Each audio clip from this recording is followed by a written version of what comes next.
Tractate Sanhedrin, page 21. We'll start on page 20b, 4 lines from the bottom of the page. Today is the fascinating subject of Jewish king. Jewish king, in a sense, it is an ancient concept, but we have many applications to our days. We learn the structure of kingdom, we learn the rules of kings, and we learn a lot involved with Jewish law and the rationality behind that.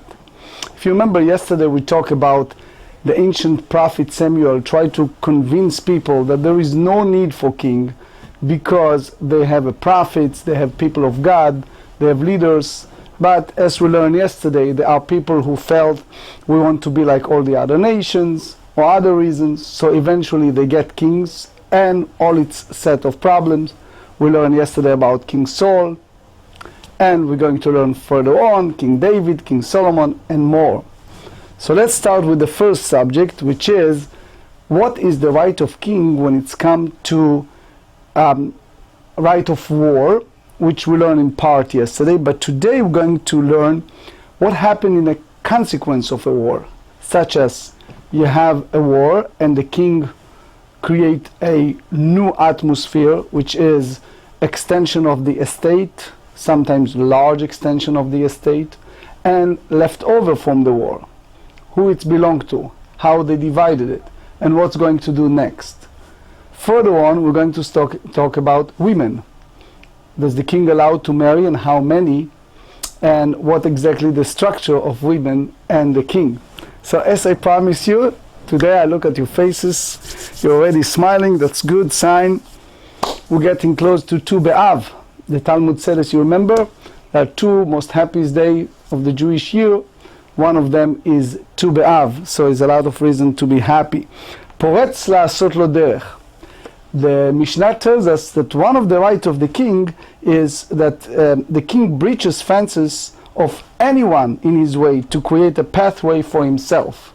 That's part of the privilege of the king, meaning when they won the war and the king obviously collected all the treasury, they must bring everything to the king, and he takes a portion from that to himself, which is the first portion, and then the discussion is how far he go with his portion. Tanu Rabbanan.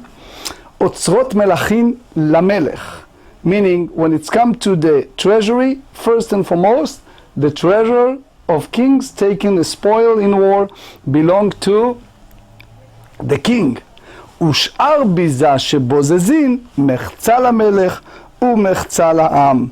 Meaning, the Meiri explained, based on the book of Shmuel chapter 30, that after the war they basically take all these high officers and people who risk their life, they take equal part, and obviously the rest. But the way that they split it is, first the king take a half, and then the leftover half of it they go for the people. If you want to see more, you basically need to read in the Torah, in the book of Numbers, chapter 31. Amar le'Abaye leRav Dimi, ve'amre la leRav Acha, bish lama otzrot melachim lamelech orcha demilcha. If you tell me that the king has the right to take all the treasury, that's obvious, because that's the way, the typical manner of the kings. As is fitting for the king, should use the treasure of the kings he conquered. So obviously it belongs to him. Aval sh'ar biza shebozezin. But what the rest of the spoils that were taken of war, so mechza lamelech umechza la'an menal. How do you come to this idea that ostensibly speaking it doesn't make sense? Because if we try to paraphrase it to speak more kind of modern days language, how do you come for the idea that you split it in a way like equal, half of the king and half of the people? This is something that is total new. Now, I don't want to digress so much from the structure of the subject, but we can find a lot of applications when it's come to close to modern days and the structure of treasury. How exactly you make things happen, even in small scales. When you see a big companies that take a big risk, and some shareholders and others not, and now all of a sudden they make a big. So how exactly they split, and what's the structure involved with it? It sounds uncanny, it sounds like a little strange and different, but you should know the structure of the rabbis, as we learned many times in the Talmud, is the most sophisticated lawyers or sophisticated people when it's come to logic or logical reasoning, and the whole world, not only the Jewish world, follow a lot of structure of the Talmud. So therefore, if we want to be very kind of candor, very sincere expression of understanding of the king, king is the king, meaning there is a different privilege that the kings have. But you remember, for example, yesterday we talked about Yom Kippur with the king. Everyone fasts. Yet the king cannot look too morose, too gloomy, too sad, because he is the mirror of the people. So therefore, even on Yom Kippur, he and Yoledet, the woman that deliver a baby, they both allow that the exception to wash their face even on Yom Kippur. So in order to get more adept, to get more skilled of understanding the king, we first and foremost need to understand the structure of a king. People should understand that there is a seder, there is an order, and there is an authority, and there is a people who are in charge, and they do a good and well for the people, and therefore they have a certain privileges that it's hopefully all in the good and welfare of the people. In that sense, king is not a person of narcissism, because in the general structure, king, the text said, "V'haya keshivto al kiseh mamlachto," and the rabbis derive fascinating point that says that king should always remember that is the Almighty God who appointed him as a king. And because it's God, keshivto, he should feel every single day that God, mashpil ge'im, magbi ashfalim, God can lift it up person, put down person. Look at the history of 20 years in the United States. Makes no sense who became the president, no matter what party it is. It's all, half of the nations couldn't believe so many times. It's because keshivto, it's the Almighty, when it's all said and done, structured, like it or not, the Creator make things happen. And therefore the king should not be a narcissist in a sense of selfishness, but should think in a general term of the nation, what is really good for the nation. Even some people, or even half of the nation, didn't like what he does, but that's the structure. So people should feel the distance, should feel that this is the king, and this is the treasury of the king, and the moment he's no longer, like we learned yesterday about King Solomon, then overnight King Solomon, with all of his greatness, lost his pants and became penniless. So the idea of king is the man of God, supposedly, that sit on a throne and have certain privilege, so people know that he is the authority. So back to the subject, Samuel said to people, I suggest don't have a king,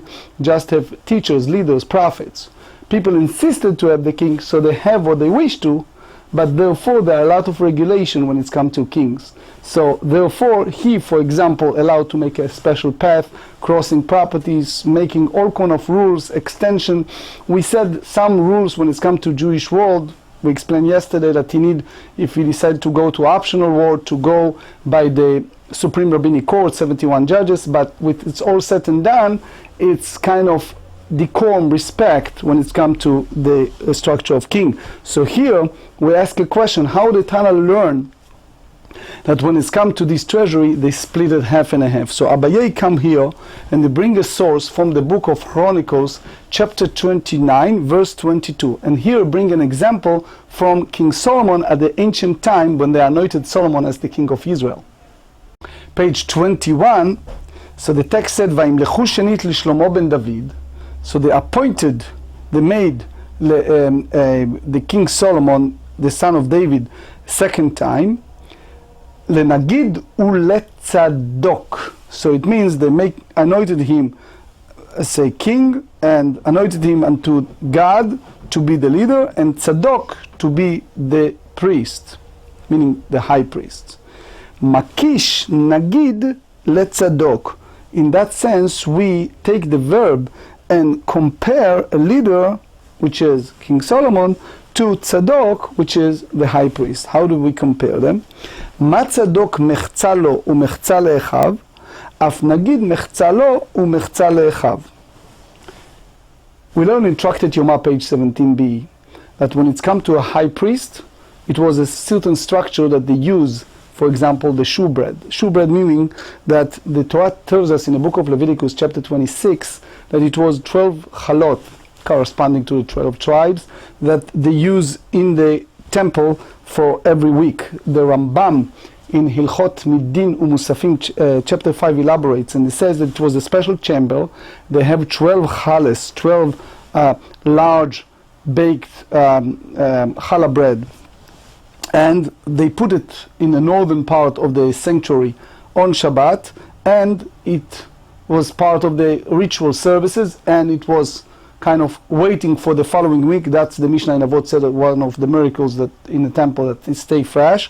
And they, week later, when they replaced them, they spread it among the priests in order for them to eat it, and they place a new one. So the way that they structure it is the high priest collected half, and then the rest of the Kohanim, the priest, received the rest. So in that sense, we use the same comparative studies, and we said when it's come to king, he can take from leftover of the war half for himself, meaning his personal treasury, and the half he will give to the rest of the armed men, etc. V'tzadok gufei menalan. So when it's come to the high priest, the tzadok HaKohen himself, from where we derive that the high priest take half, the Tanya Rabbi Omer. So this is a derivative that we study by rabbinic writing based on Leviticus 24. They said, V'haita le'aharon hu levanav. We said that when it's come to a shewbread, which was a special bread offering on the weekend, so we compare from the first high priest, which is Aaron, the brother of Moses and Miriam.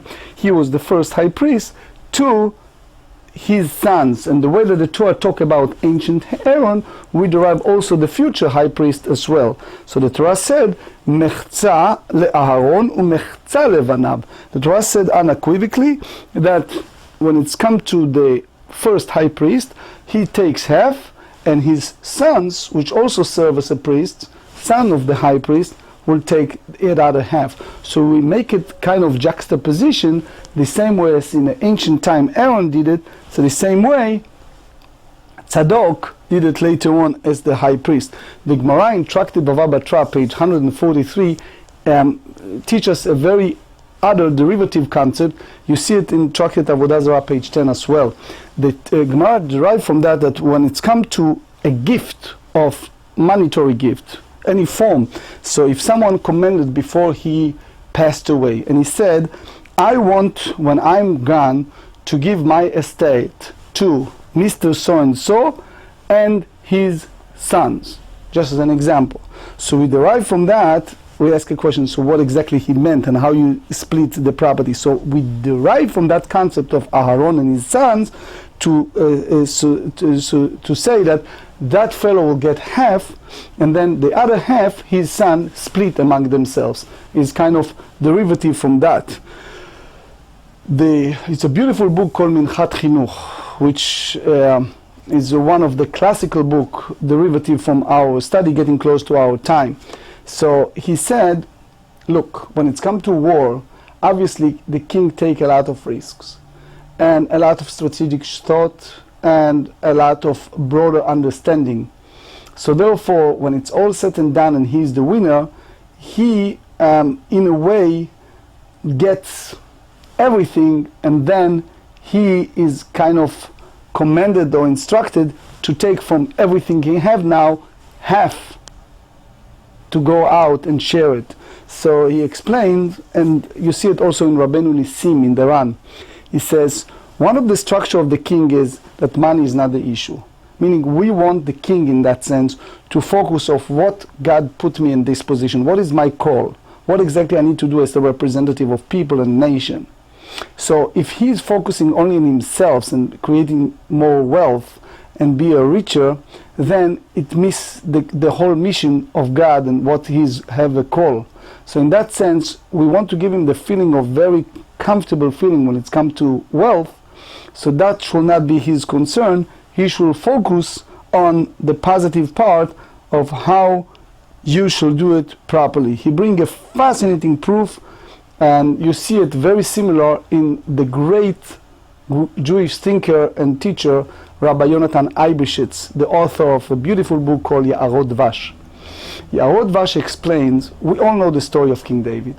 King David is the redeemer, the fellow that fought against the 7 nations, the one that because of him we have Jerusalem and we have the Holy Temple later on. But after the big war, he collected all the treasury that belongs to the king. He didn't take it for his personal, he saved it in kind of, in the modern days, saving account for future building of the dream of the Jewish people, sanctuary, first temple that will be for the Jewish people. Not long ago we learned that people came to him one morning and complained, and they said there's tons of people out there that cannot make a living, that struggle and live in poverty. And King David, in a way, instead of saying, that's the Ya'arot Dvash, instead of saying, okay, here is the treasury, spread it, he kept that treasury in order to build a temple, and he said, guys, do barters, help each other. You are selling shoes, you are doing a hair salon, give him free service, he gives you shoes. Like do joint ventures and barter and all kind, hitparnasuzem is a help each other to make a living. So then, when it's come the time that the prophet Nathan came to him and said, God told me last night that we need to build a temple, but your hands is full of blood, you cannot build a temple. It's not the way usually the most common commentary said it's because he was responsible for so much blood, because he did it, which we call in our language beheter, he did it with his right as a king to eradicate the enemies. But his kind of hakpada, his problem was when it was a poverty-stricken situation by part of the nation, instead of opening the treasury and use it to help people in need, he saved that money and he asked people to help each other. So that caused them to go to another war, which cost life of some people. And that, according to Ya'arot Dvash, was not really necessary. And therefore, in the view that Rav Yonatan Eibeshitz, he was punished not to be the one who built the temple, but instead his son Solomon built it. Again, fascinating thought based on our studies. Now the Mishnah continues with the law of the king. The Torah said in the book of Deuteronomy, book of Dvarim, chapter 17, verse 17, Lo yarbe lo nashim. To translate literally the text, shall not add many wives for himself. Later the Gemara elaborates what does that mean. But in a general structure is the idea that they should not take his heart astray from the Lord. It happens to King Solomon, which we're going to study later. So the first view of the Mishnah, they said, Ela shmone esre, meaning the maximum he can have only 18 wives. So the idea of that we're going to study soon, but Rabbi Yehuda have a different view. Rabbi Yehuda said, Marbeu lo ubilvad shelo yu mesirot et libo. They said that it's not an issue of how many, he can have as many as he wished to, as long as they will be righteous like Abigail, that is the text in the canon recorded her as a righteous woman. As long as he has a wife in that category, it makes no difference how many he wants. So the structure is, as long as they not take his heart astray from, turn heart away from reverence of the Almighty God. Then we have a third opinion. Rabbi Shimon Omer, afilu achat umesira et libo, arei ze lo yisiena. Even the king have one single wife, and she's turned his heart away from the Lord, he should not marry her. And if that's the case, the Mishnah asks a simple question. So why the Torah needs to tell us that he should not add many wives for himself?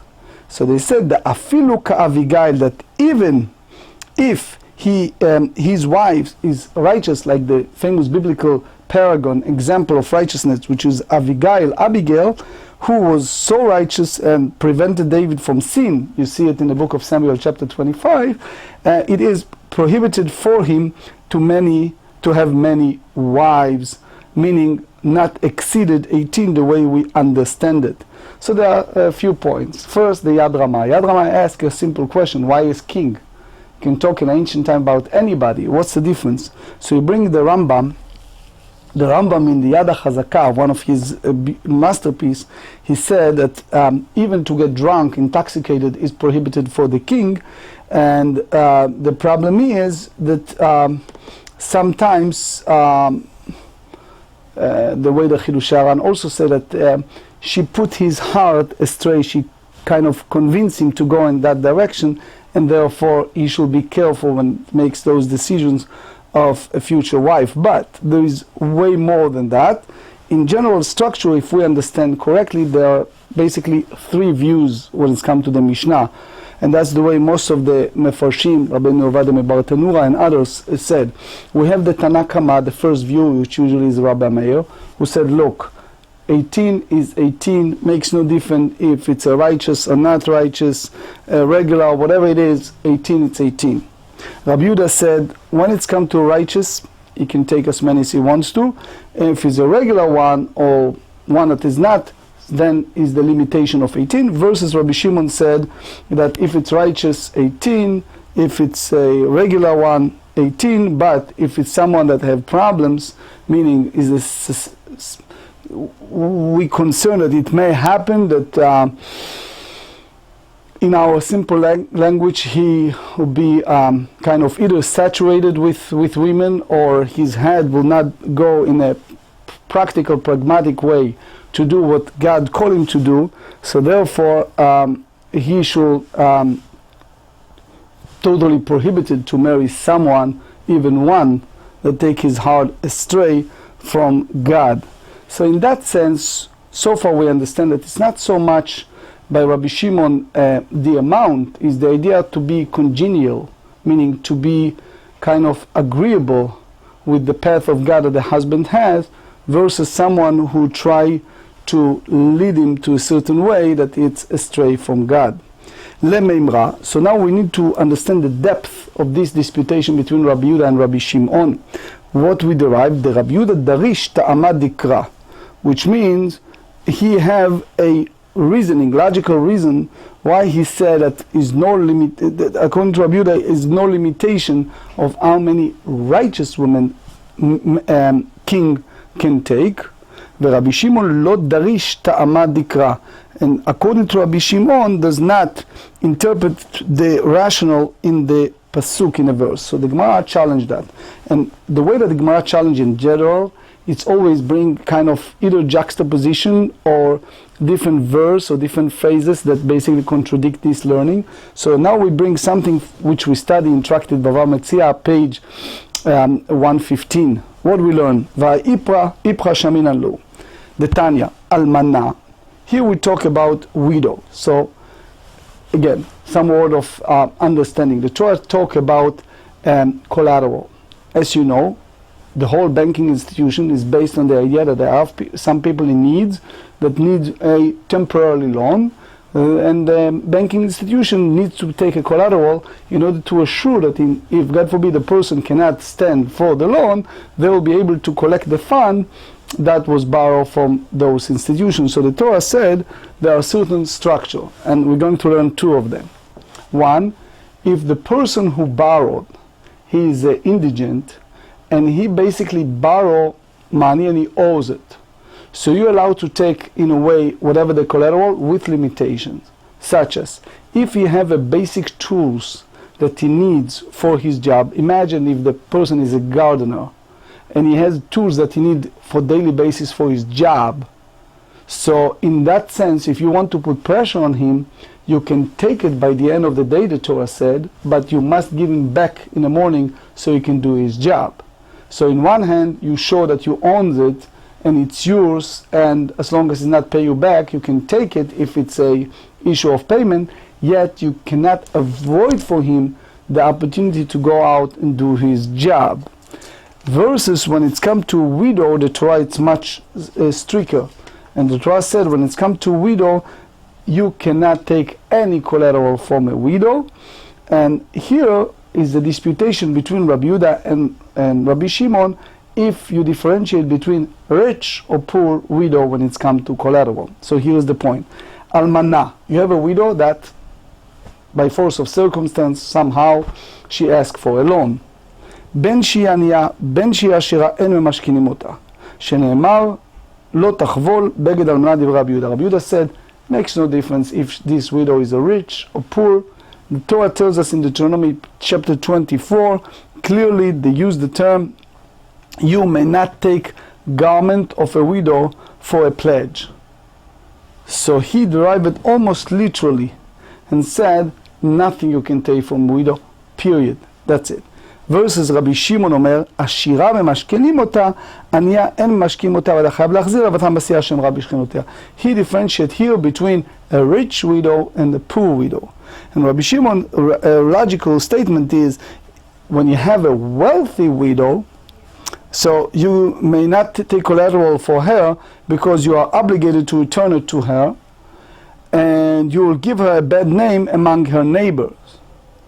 So basically, he said that, look, if it's a wealthy, you may take collateral for her, but if she's poor, it's a bad reputation, don't do that to her.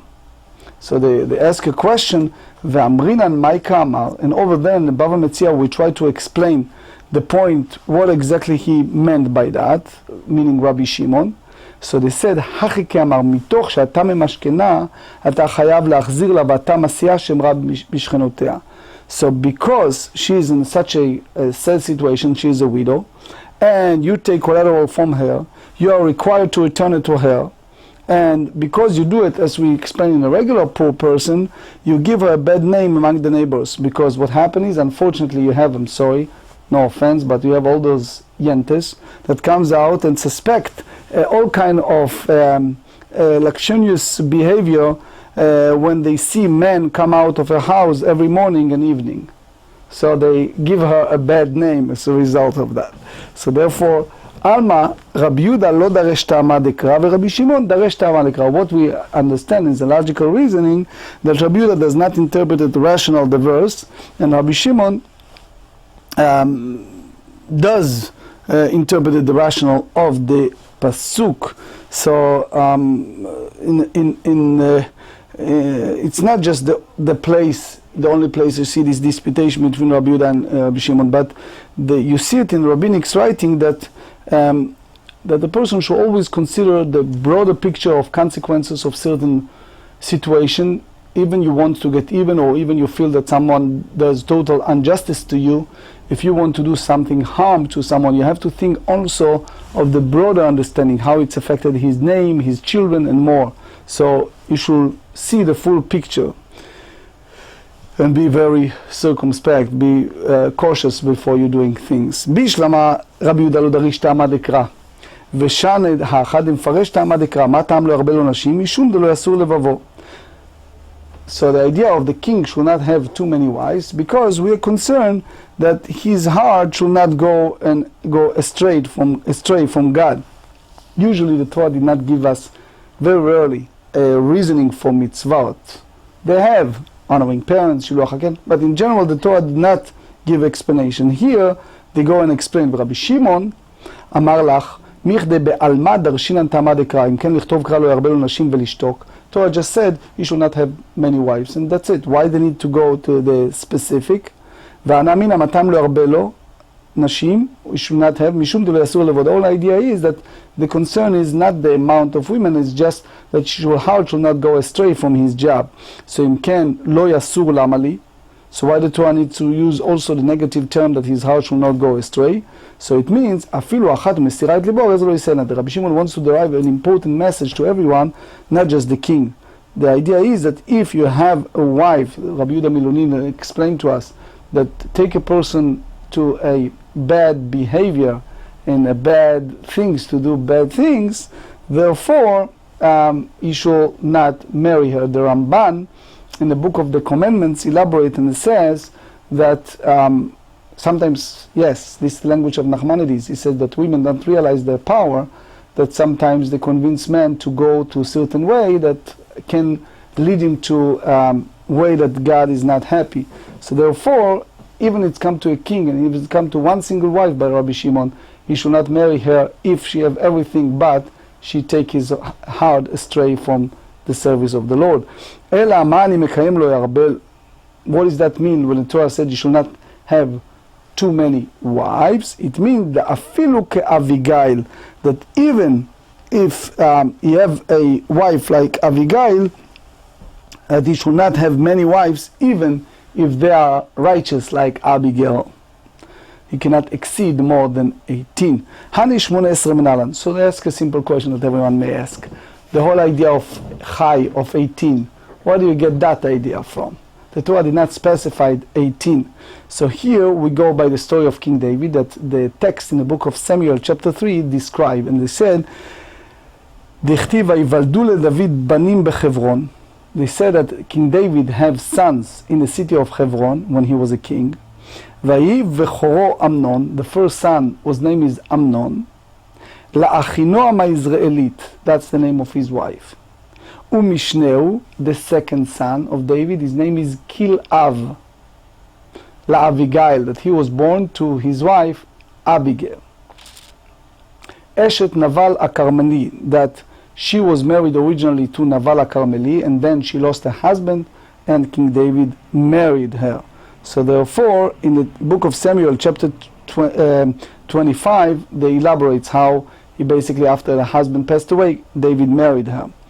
Vehashlishi, and the third son, the one who tried to kill David, unfortunately, Avshalom ben Ma'acha. Again, Ma'acha is another wife, so that's already the third one. Ve'arvi Adoniah ben Hagit, the first one, again, son that tried to rule over his father, unfortunately, in his life, but he is the son of a wife by the name of Hagit. Ve'achamishi, the fifth son, Shfatia ben Avital. You see again a different name of female, Avital, which is a wife. And then Vehashishi Yitraam le'egla eshe David. Ele yuldu leDavid bechevron. So here you see right away in the text that King David had 6 wives, because the text describes 6 different sons from 6 different names of wives. V'ka'amar le'navi. So therefore, when we all know the story how the prophet Nathan came and rebuked David for taking Bathsheba, the married wife, to Uriah, etc. So they said in the book of Samuel, the second book of Samuel, chapter 12, that Ime'at ve'osfa lecha kaena ve'kaena, is like the Almighty said to him, is not enough for you what you have, that you need to go in that direction and take her. I give you more. We all know the story how Uriah, King David put him at the front line and he get killed, etc., etc. It's a big discussion what exactly happened, if she is considered married or she never have relation with her husband, if he was rebellious against the king. It's a all big discussion what exactly happened, if King David was not a sinner or he was a sinner with that case. It's a long, different, not for now discussion, but the general term is when Nathan rebuked him for that, so they said the word kahena, kahena meaning the one that you have already, which is, we just said, sheet, which is 6. Vechahena sheet, again this is Aramaic, meaning 6. The havu tamnei serei. So since the text used the word kahena vechahena, so it means to say 6 times 6, 6, 6. So it's basically go to the 18. So it's all together 18. That's the basically the rabbinic scrolls. There's a big discussion above the scope of today. I just don't want to overwhelm people about the Nezikin in the Rashash and Agadot Marsha and many more. What exactly happened, how the structure, if you have 6 or you have 7, and how the other 12 is applies, and what exactly the restriction of 18. Not for today. Matkif la Ravina. Eima kahena tartei Isrei. Maybe it meant in the pasuk 12, vechahena 24. It means the derivative of the text is 12 plus 12, which means the limitation is the 24. Tanina me'ache, lo yarbe lo nashim, yoter me-24. So he hold that the way the Ravina said that it's 24, so he said, leman darish vav, 48 havu. So then you can go by the one who adds the letter vav, and you can multiply it, and you said 48. Again, it's all general discussion to understand the structure. Tana me'ache lo yarbe lo nashim, yoter me-48. So now we go by the 48. ותנא דמי תמי, אמר רב כהנא, מקיש כהנה בתרא לכהנה חמה, מהנה כמה שיט, אב כהנה בתרא שיט. So in short, all this discussion, and just give you the abbreviation, you're welcome to read in your Gemarot the explanation, is the limitation of 18. Veha havai Michal.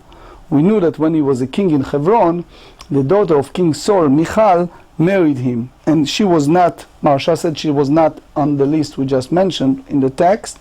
So why she's not considered one of his wives? Amarav egla zo Michal. He said no, she was mentioned, but she have a kind of nickname or other name. But in the text she was called egla. ולמה נקרא שמה egla? שחביבה עליו כאגלה. So use that name, it means that it's a language of dearness, of love. The Et Yosef explained. But anyway, וכן הוא אומר, לולא חרשתם בעגלתי. They bring a source from the book of Judges chapter 14, that's the application of kind of love or connectedness or dearness. So that's the reason why instead of using the word Michal, they're using the word egla, but it means that it's wife. ומי הבו למיכל בני, והכתיבו למיכל בת שאול לא היה לילד עד יום מותה. Here we said in a text that, by the way, she have a son, Eglah have a son by the name of Yitraam. We learn very clearly in the book of Samuel chapter 6 that because she publicly makes fun of her husband David when he danced around the ark, she was cursed by the Lord not to have children for the rest of her life. And here you see that Eglah have a son by the name of Yitraam. How that can be? אמר רב חיסדא עד יום מותה לא היה לה, אבל ביום מותה היה לה. He hold that is true up to the day of passing, but the way we understand that this baby Yitraam was born to her, meaning Michal, meaning Eglah, by the day she delivered the child, she passed away. That's ad velo ad bechlal. That's the way the rabbis explain the tradition they received. So meaning the curse, because she make fun of her King David, her husband, in public, the way he was dance and everything else, he meant to dance in honor of the Torah. She make fun of him publicly, therefore she was cursed. And the only child she had, it was the day of delivery, she passed away of one child, which name is Yitraam. Michde banim, heicha kacha shivlu. How do you know the location of the birth of those sons? So they said Bechevron, which means that that was the time that King David rules before he entered to Yerushalayim, to Jerusalem. But now we try to get more sense of the chronological order of time, because the story of Michal making fun of her husband happened in Jerusalem, while the story of the baby born was earlier in Hebron. So how that can be? דכתיבו מיכל בת שאול נשקפה בה לחלום ותראה את מלך דוד מפזז ומחרקר לפני השם ותבז. So again, there's a few versions what exactly happened. She did it in her heart, she did it with her friends, she did it in public. It's a lot of ideas, but in general that happened when she watched the window from the window, and she saw her husband dancing in her view in the reckless way, which was not, and therefore she was mocking him. ואמר רב יהודה ויתם רב יוסף שקלתה מיכל למיתרפסה, which is a very strong statement. They said that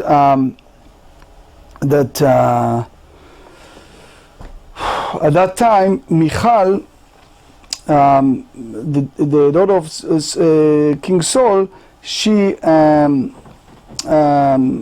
received her punishment immediately, and therefore could not have children afterward. Which again, this is a rabbinic teaching that tells us that Maharsha and others said that in that sense punishment in this world is better than punishment in part of what we believe in the afterlife, and therefore it happens that is another notion that even at her day of death it didn't happen. אלא אימא עד אותו מעשה היה לה מכאן ואילך לא היה לה.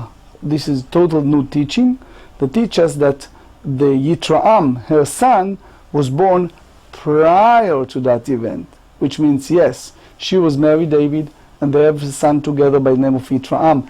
Later, when David relocate his reign of kingdom from Hebron to Jerusalem, and she basically mocked her husband, from that point and onward for the rest of her life she didn't have a child, which brings us more sense to the structure of that logical life story of מיכל or עגלה. והכתיב ויקח דוד עוד פילגשים ונשים מירושלים. We just said that the king allowed to marry only 18, and then the text said that the king took more concubines in Yerushalayim, so it means that it was more than that, and you just go, let yourself go, we don't have the time for all the subsequent order of the psukim, of the sentences. Lemaluyei 18. So they said it is basically to complete the tally of 18 and no more, which means since she was allowed, so he went up to that point. My nashim, my pilagshim. What's the real difference between wives and concubines? How you understand that concept? Amar Rav Yuda, Amar Rav, nashim b'ktuba u'b'kiddushim, pilagshim b'lo ktuba u'b'lo kiddushin. As you know, in Jewish law, there is a rabbinic concept that you have to have a marriage agreement, which is called ketubah, and you have to have kiddushin. Kiddushin, as the Gemara explained to us, and we learned that in the past, that ma'aseh kinyan, which means that it's in a simple way, is a chuppah, but obviously, as the Gemara in Kiddushin we learned, there are three ways to make it. So when it's come to wife, they have ketubah and kiddushin. Then it comes to concubine, they do not have that, but they are still considering in some level of wife, because the Rambam explained by being together, it's already meyachada. He's already kind of have her as his pilegesh. But again, it's a big discussion among the rabbis if it's allowed only for the king and not for everyone. And more on that, you're welcome to read the Rambam. Now, the question is the subject of Yifat Toar. So married to those foreign wives, and how far you go with that. Amar Rav Yuda Amar Rav, 400 ילדים היו לו לדוד וכולם בני יפת תואר היו. So here you have a notion that said that King David have, as a result of all these wives, his army, which is 400 children. King David have 400 children, and in his army. And again, number one, you should always remember the Talmudic numbers. It can be ostensibly a real, or can be just a language of understanding or exaggeration, but the idea of army, but literally meaning 400 from his wife. All of them will come sons of beautiful women taken captive from the non-Jewish home during the war. That's the famous statement in Deuteronomy 21. ומגדלי בלוריות היו, they grew their hair in the non-Jewish hairstyle, וכולן יושבים בקרונות של זהב, and all these kids were set in a carriage of gold, ומהלכים בראשי גייסות היו, and they walk at the head of the troops, והם היו בעלי אגרופים של בית דוד, and they were the strong armed forces of the house of David, on whose loyalty David's monarchy relied. So, again, to understand that, the Gemara in Kiddushin 76 said that they are not real fighters, and it's just the people that create an atmosphere of fear for anybody who try to mess up with David. But anyway, that's the idea of 400 sons out of those wives. Another story is, V'amar Rav Yuda Amar Rav, Tamar bat Yefat Toar הייתה. The Tamar, the sister of Avshalom, she was the daughter of David from that Yefat Toar, שנאמר, ואתה דבר נא אל המלך כי לא ימנעני ממך, וישג לתך בת נישואין אבה, אך אתם יא ושר אלי, אלא שמע מינה בת יפת תואר הייתה. So we all know the painful story, the rape story of Tamar by her half brother, and the big question is what exactly happened, but obviously it's above the scope of today. in general, the idea is based on what we study in Tractate Yevamot, in the Mishnah, page 22, that is the daughter of a beautiful woman who converted after Tamar was born. So halachically Tamar was not a daughter of David, so therefore we understand better the whole story, that it's not really illicit relation in the violation of Leviticus 18, but it was still a case of rape, not for today. ולאמנון רע ושמו יונדב בן שמעיה אחי דוד ויונדב איש חכם. Here is again the talk about that case, as we said earlier, the rape between Amnon and Tamar. He came to her, he pretended to be sick, she came and helped him, and basically he raped her. So they said, Amar Rav Yehuda Amar Rav, איש חכם לרשע. He was very wise, but he used it to a wise man for wickedness. Because the Yonadav was basically the counsel, the advisor of Amnon, that he was in love with Tamar to do what he did. So Chacham leharei Marsha said he was wise to do wicked things, use his talent in the wrong way. Vayomer madua ata kacha ben hamelech.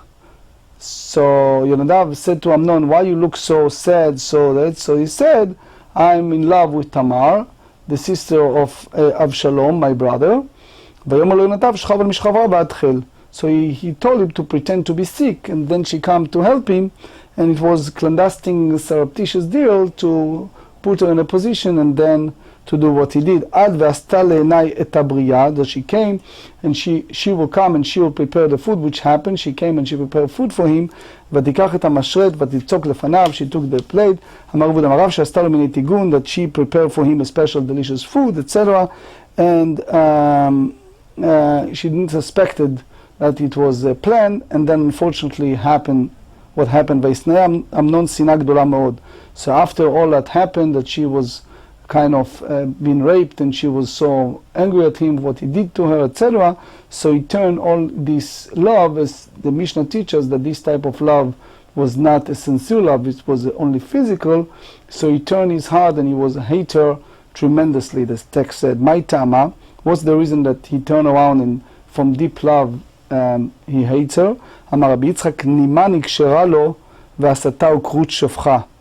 They said that, again, we have to know if that, the Rashi in Gittin, page 6, if that literal or by angel or what exactly happened. I'm just translated from the Korean edition of translation. They said, Rabbi Yitzchak says, while he raped her, a hair, a nima of hair, became tied around his penis and caused him to be one whose penis has been severed, which means it caused him to be not to be able to have children.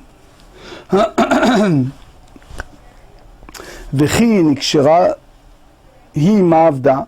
So they ask a question, if that happened, if the hair became tied around him, so what did she do? Why should Amnon hold this against her? It happened in that sense naturally. So לאמא קשרה לו נימה ועשתו וקרו שפחה. They said that no, she made him one who's basically severed in order to take revenge on him, and for this he hated her. So it means she paid him back by making him so the Rama said that she took a hair from herself and she tied it again around him. So either she tried to avoid herself from being raped, or she needed to pay him back. It's Aruch Laner. There's a lot of commentary trying to explain what exactly happened, but because of that he hates her afterward. Eini v'adarash Rava may dichtiv, what exactly the Ezekiel said on chapter 16. ויצא לך שם בגויים ביופייך, שאין לבנות ישראל לא שיער בית שכב ולא שיער בית הערווה. So again, this is the text on the book of Isaiah, chapter 3, that said in the era of the first temple, it wasn't hair. Women doesn't have that hair. So how that can be? So they said, Shan Tamar de bat yefat toar hava. Again, the same point that Tamar was different because she was daughter of beautiful woman who was not Jewish. So that's the reason why she had it. ותיקח תמר אפר על ראשה וכתון את הפסים אשר עליה קראה. So this, the next thing, what happened to Tamar, that she, as a result after the rape, she basically was so furious, angry, disappointed, broken-hearted. You know, unfortunately, you read the cases of even modern days of people who've been abused or raped, and is a mental consequential order of a certain pattern of behavior, not always rational behavior, but that's the reality of life. So the Samuel, book of Samuel, chapter 13, said that Tamar put ashes on her head and rent her garment of many colors that was on her. So the sages taught us, what does that mean? Tana Mishmed Rabbi Yehoshua ben Korcha גדר גדול גדרה שמה באותה שעה. אמרו לבנות מלכים כך, לבנות ידותות אחר כך כמה וכמה, אם לצנועות כך, לפרוצות לכמה וכמה. At that time, she was basically, Tamar established a great fence at that time by way of her public outcry. As people said, if such an occurrence could happen to the daughter of king, all the more so it could happen to the daughter of ordinary people. If such an occurrence will happen to modest women like Tamar, who resisted, all the more so can happen to women that is not, that licentious woman. Therefore, women should learn to protect themselves from this type of dangerous. Amar Rav Yehuda Amarav says, באותה שעה גזרו, at that time, the Supreme Rabbinic Court for that generation decreed, page 21b. So we learn from that, al ha'yichud ve'al ha'pnuya. So they put a very strong decree about seclusion, that men should not be secluded with women who are forbidden to him, and about a single woman. So obviously, I'll just share with you something from the code from Even HaEzer 22. It is prohibited for a man to seclude with any woman related to him by one of the forbidden relationships listed in the Torah, whether young or old. The expression are a kind of situation that can lead to this problem we just learned. Yichud דאורייתא הוא, דאמר רבי יוחנן משום רבי שמעון בן צדק, רמז לייחוד מן התורה, שנאמר כי יסיתך אחיך בן אמך, וכי אם בן מסית בן אב אינו מסית, אלא לומר לך בן מתייחד עם אמו, ואין אחר מתייחד עם כל ההוראות שבתורה. So the derivative here is, when it's come to son, mother, so they said that individual may be secluded with secluded. Son can be with his mother. Sons are frequently with their mother, and two have brothers with one mother, consequently have the opportunity to grow close to one another. But another individual may not be secluded with those whom the relationship are forbidden by the Torah. In that sense is the issue of stepmother. So therefore a half-brother of one father spend less time together.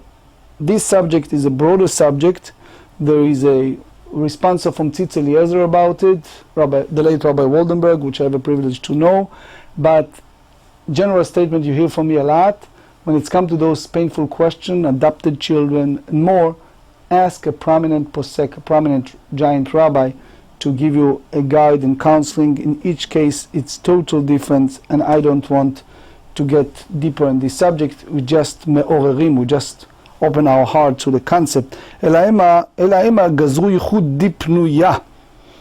So that's the whole concept of the King David's court, that they came out and decree against seclusion with men, with those situations like prevent occurrences like that would happen with the biblical Amnon and Tamar. Very painful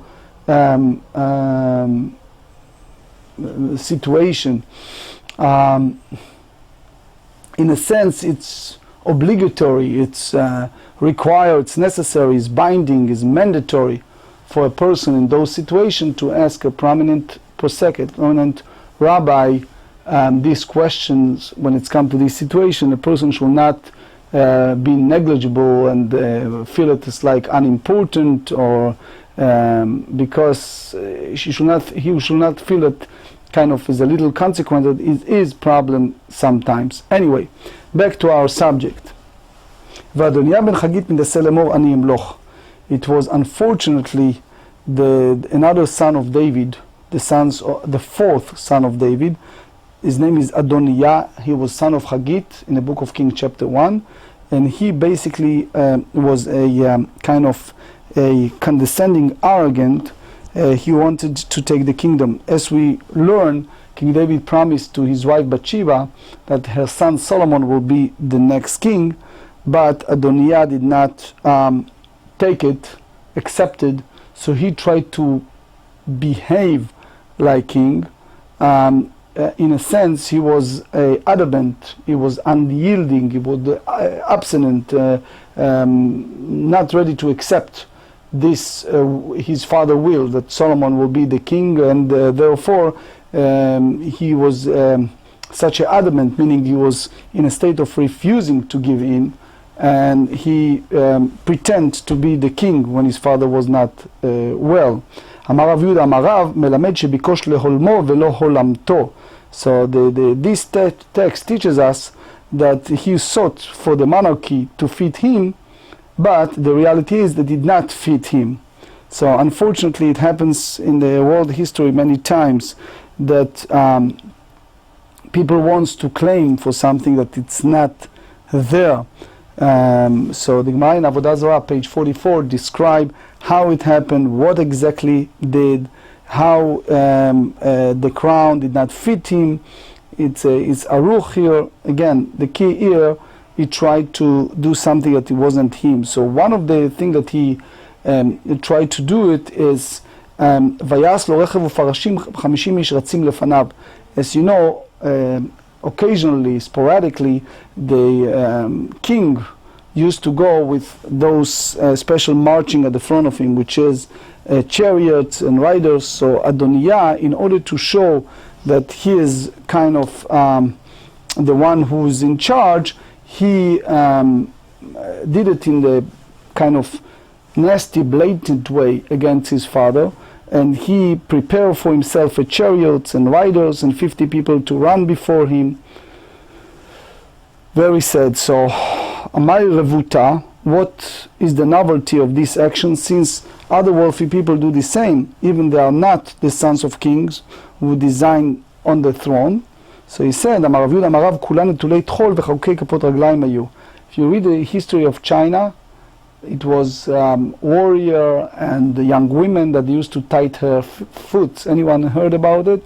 The old Chinese tradition that they tied the foot of women so they make them, restrict them to the house, they cannot run fast. Here is the opposite. What happened is there was unique because the runners, all of the spleens remove and the soles of the feet hollows, removing the flesh of the feet, and these two procedures enhance their speed, because again they are the physical people and the chariots that run before the king, which again he wants to show that he is the vanguard, he is the forefront of an action or movement. He wants to show that he is in a leading position or person of a movement, and it was all wrong because it's against his father's wishes while his father was alive. Here the Mishnah tells us that also the commandment for the king is he is also in the status of limitation when it accumulates horses. So in that sense, sometimes people ask when the president, right, or the people in a high office, or in some countries the high, the prime minister, what exactly the right of their privileges or allowance goes and how far you go. You go not far from here, the United Nations, you see diplomats. They totally ignore the ticket that they get from the city. They like feel that they are above the laws, right? And the whole idea is many of them come from those countries that the poverty is stricken, and they live in such a life on the account of poor people. So again, no comparison, but the Torah put a restriction when it's come to king. It has to be in a certain measure. So the Mishnah said, lo yarbe lo susim. Based on the Torah, book of Deuteronomy, chapter 17, the king should not go too much with a accumulation of things, like everyone have his toys. So here the king wants to show off, so he shall not accumulate many horses for himself. Ela kedei merkavto. The Mishnah said only what is need for his chariot in war and in peace. So that's something that people concur, people agree, people unite in opinion that that's right because he is a king, versus when people feel that he does that just in order to be kind of tawdry or show off or being kind of above everyone else, which create resentment, obviously, especially from people of poverty. וכסף וזהב לא ירבה לו מאוד. And also the Torah in Deuteronomy 17 said that his limitation of money, which is, obviously we said earlier that he should be wealthy, but neither shall he greatly accumulate silver and gold for himself, אלא כדי ליתן אספניה, but only enough to provide his soldiers sustenance. So again, the whole idea is that we should understand the concept of kings, that he has the right, but with limitations. We understand the need for a king to be aloof, to be apart, to be at a distance, to remove, to withdraw from people, to not able directly to speak or associate with people because he is the king. Yet, when it's come to gold and silver, it's a kind of limitations. So they said that what he needs for his armament, etc., what is right is right. So he gives us kind of structure of our not just faith group, but also the creed, the idea of what is right, especially when it's come to our credence, to our way that we profess faith of Judaism and how we have this system of religious belief. Our creed is, yes, you want a kid, but with all due respect, is human. Even the greatest man of the greatest, like Moses, like David, they are human, they're flesh and blood. They above people, but the human, and we don't make anthropomorphic, like godly person of human, and they should not get to their heads in a sense that it's all about themselves, like typical case of narcissist. So they said here, v'chotef lo sefer Torah lishmo. So the king, one of his, so the whole idea, what writing sefer Torah, so it means that he is a paragon of excellence. He is a role model.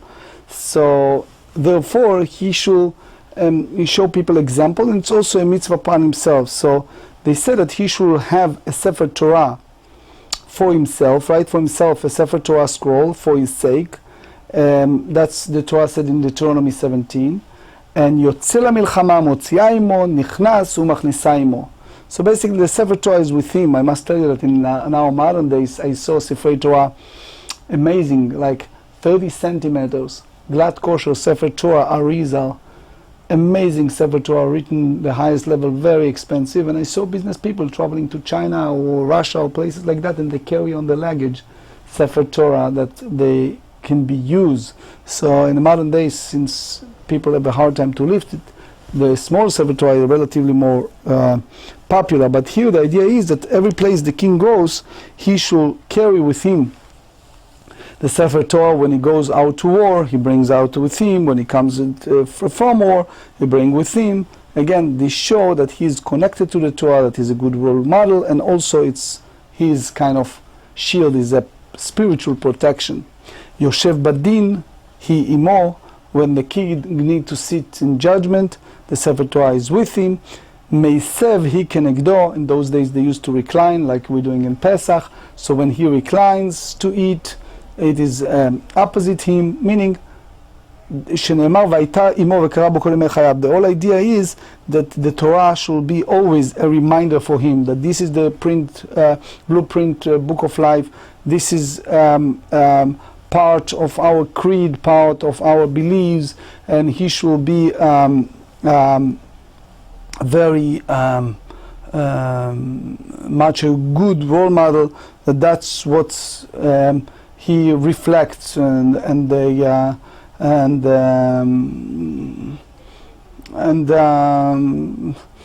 people should follow that path. Tanu Rabbanan. Now the Braita, the rabbis elaborate on this concept of the Mishnah that he should not increase too many horses. Lo yarbelo susim, that he should not accumulate too many horses for himself, nor return people to Egypt for the sake of accumulating horses. So they said, afilu kedei merkavto parashav, that even enough horses for his chariot and riders. So they said, תלמוד לומר לא אינו מרבה אבל מרבה הוא כדרך בו פרשיו. So again, we differentiate between his personal need and what he needs for his chariots and rides. So how you do it? You do it in a balance. המה became סוסים סוסין הבטלנים. So what is the meaning of horses? So it means idle horses, which means serve for no purpose, then glorifying the king, being narcissist and show off in a very tawdry, cheap and showy, godly, garish, sleazy, like I am the king. That ostentatious behavior, it's incongruous, it's inappropriate for the king, versus what he really needs. If you remember when Moshe Rabbeinu said about Korach, he said, Lo chamor echad lakachti, that even I am in the title of king, I didn't use even one donkey when I led the people in Egypt. So it's always in balance what is proper and what is not. So they said, how do you know the idea that even you have one horse that is idle horse that is in violation? Talmud lomar leman arbot sus. So it means, because it's written sus in a singular, we derive from that even accumulating one horse that is just for show off and is not for his real needs, so then he should not have behave. And that's the real legacy, that's something handed down from the past, that when it's come to the proper behavior of leaders and people look up at them and they are role model for the new generation, they should behave in a way that it's really people can take it and follow as a good paragon, it's a good example. וכי מאחד אפילו סוס אחד והוא בטל קאי בלא ירבה, סוסים למה לי? So if that's the case, why you need again the term of horses in plural at the first clause of the verse? So they said, לעבור בלא תעשה על כל סוס וסוס, that the king will transgress the prohibition of additional time for each and every idle horse. So again, because in those days it was a manifold, it was a numerous and varied, consisting of many kinds of horses, containing many elements of horses. You just read the history, you read Josephus and others, you see the behavior of certain pattern of ancient kings. So the characteristic of kings should be in that sense a humble, behave in a manner of king, but in the structure of needs. Then they said, תמה דכתב רחמנא לא, הלאה ואחיה ומינא אפילו כדרך בו פרשיו נמי לו, לה צריכה להפושי. So here the idea is that the Torah tells us that they permitted for a king to add a reasonable number of horses beyond the necessary minimum, and it's only strictly personal use that is prohibited. So again, is the balance. It's a balance between what is right and what is kind of the structure is that there is the omnipresent, that there is God in the world, the all-powerful, almighty God, that He is unlimited power and authority, and that's the idea of God. And the king should not feel God in that sense of himself. He should understand that he has a mission, and he is in his job for a mission.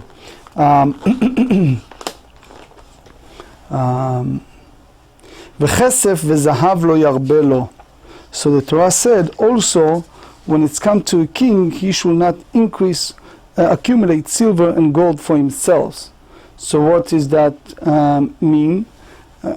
Sometimes it happens that they have these weakness or desires that they want to just to have. I read book, I don't want to mention name, of someone that it's never enough. Whatever he makes, billions of dollars, is never enough. So the idea is, Ela kedei liten aspanya. It's only enough to provide his soldiers sustenance, because otherwise it's almost like unscrupulous king. It's like a king that is untrustworthy, because the way that he's dishonorable, he's presenting something that it's not in the spirit of it's almost like corrupt, because all his moral principles is showing off, and the people will misconstrue or misunderstand the value of a king. So they said, תנו רבנן, וכסף וזהב לא ירבה לו, יכול אפילו כדי ליתן אספניה. What exactly, when it's come to soldiers' sustenance, תלמוד לומר לא אינו מרבה, אבל מרבה הוא כדי ליתן אספניה. So again, for himself not, but if his soldiers' sustenance, it's okay. תמה דכתב רחמנה לא. הלווה חייב אמינה אפילו כדי ליתן אספניה, לא צריכה להרווחה. So again, we have to understand that the king permitted to allow for a liberal appropriation to the military budget, so that the army has a comfortable financial cohesion. And that's just the idea of warrant, of giving a reason, the authorize, the guarantee, they give the right to have a structure of successful armament. But again, it's a fine line. השד אמרת לא לדרשה לא ירבה לו נשים, מה דרשת בי? So what does that mean, the derivative from that he should not increase wife for himself? So the Gemara answers, for himself, למעוטי הדiotot, to exclude ordinary people, to sanctify that only king is restricted from having many wives, but the civilian may marry as many women as want, provided that he can support them financially. Between us, the way that the Muslim world, I talk in those years with sheikhs and imams, when I live in Israel, and they said the whole idea of 4 wives that the Islam world allows is by their rules, eternal rules, that they financially will be able to support them, which again, it's a different mindset, but understand the concept. Rab Yehuda Rami, כתב ויהי לשלמה 40,000 אורוות סוסים למרכבתו. They said that the King Solomon has urvot, yad rama, but in a simple way, he has stalls of horses for his chariots. וכתיב ויהי לשלמה 4,000 urvot susim. So another location does not speak about 40,000, but 4,000. So what exactly the idea here? So they said, כיצד, אם 40,000 הצטבלאות היו, כל אחד ואחד היו ב4,000 אורוות סוסים, ו4,000 הצטבלאות היו, כל אחד ואחד היו ב40,000 סוסים. So again, you reconcile them, because you said that if there are 40,000 large stables, each and every one of them had 4,000 stalls or rows for horses. The same the other way around, or alternatively, if there are 4,000 large stables, each and every one of them has 40,000 stalls for horses. Anyway, Rav Yitzchak, they just try to explain the idea that the test is not right, is not twisted, is not. We want to eschew obfuscation to make sure that it's lucid, the text, and understandable. Rabbi Yitzchak Rami, כתיב אין כסף נחשב בימי שלמה למאומה. They said in time of King Solomon, the book of Chronicle chapter 9 said that money meant nothing at the time of King Solomon. וכתיב ויתן שלמה את הכסף בירושלים כאבנים. They said that Solomon, the king, makes silver in Jerusalem as stones. So what does that mean? לא קשיא, כאן קודם שנשא שלמה את בת פרעה, כאן לאחר שנשא שלמה את פרעה. This one happened before King Solomon married the daughter of Pharaoh. This one after he married the daughter of Pharaoh. So basically the book of Kings chapter 3 said that because he sinned by marrying the daughter of Pharaoh, he lost the Rama said he lost some of his wealth. Early time he was such a powerful man that he subjugated, he conquered, he defeated, he vanished, he overwhelmed completely the world of his wealth. But then he lost because of his sin. The Maharsha said that it doesn't mean literally, it means more figuratively. Anyway, we don't have time. You read the Maharsha, you can understand better. Anyway, they said, אמר רבי יצחק, בזמן שנטש שלמה את בת פרעה, ירד גבריאל ונקץ קנה בים והעלה סרטון ועליו נבנה כרך גדול של ברומי. This is very well-known text. Unfortunately, it's written in the very prudent, very cautious, a very careful way, so we need to understand that it's not figurative, but that it's not literal, but is a figurative, which means they said that when Solomon married Pharaoh's daughter, the angel Gabriel descends from heaven and implanted a pole in the sea, and it's gradually raised up to a sandbar and around them, and is creating new dry land, and that was the great city of Rome that was built.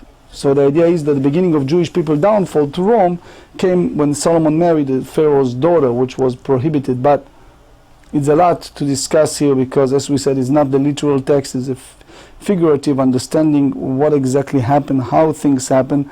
In that sense, no comparison, but if you think the history of Hawaii and other places, how overnight things happen, that you have this island and more, it's you comprehend better the idea of kind of inconceivable how angel came and created a state.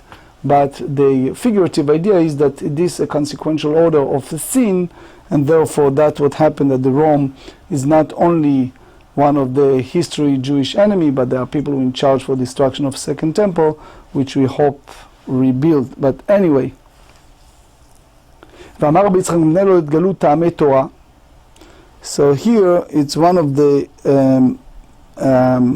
famous mind-boggling question. We have laws in Torah like sha'atnez, the mixed wool and linen, or the prohibition of eating pork, bacon, and things like that. We need to understand the reasoning. As the Rambam tells in Yad HaChazakah, that's the structure of king, is a law and no understanding. Later, very controversial book, the Guide for the Perplexed, that Rambam tried to explain. But here the text said, what's the reason that the Torah commandments not revealed to people, meaning that it's kind of esoteric, it's hidden from people understanding. So they explained, it's because שהרי שתי מקראות נתגלו טעמן, נכשל בהם גדול העולם, because there are two psukim, there are two verses that advocate, that support this idea that the two verses were revealed, and the greatest in the world, King Solomon, failed in those matters. כתיב לא ירבה לו נשים. One place they said that the king should not increase wives. אמר שלמה אני הרבה ולא אסור. King Solomon said, don't worry about me, I'm different. I have many wives and I'm not going to go astray from God. And sure enough, וכתיב ויעיד לזקנת שלמה נשב איתו את לבבו. And they said in Book of Kings chapter 11 that when he grew older, as you know, he died in his early 50s.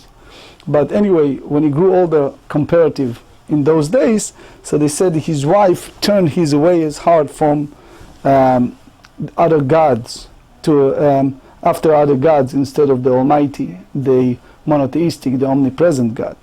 So it shows you as a good example that even a guy like King Solomon trusted himself and thought he will be able to show the world his specialty, but it happens, and as much as it's poignant and piercing and penetrating, painful to think that that happened, the text is very lucid and tell us that it happens. The second one is וכתיב לו הרבה לו סוסים, ואמר שלמה אני הרבה ולא ישיב. The text said you should not increase horses.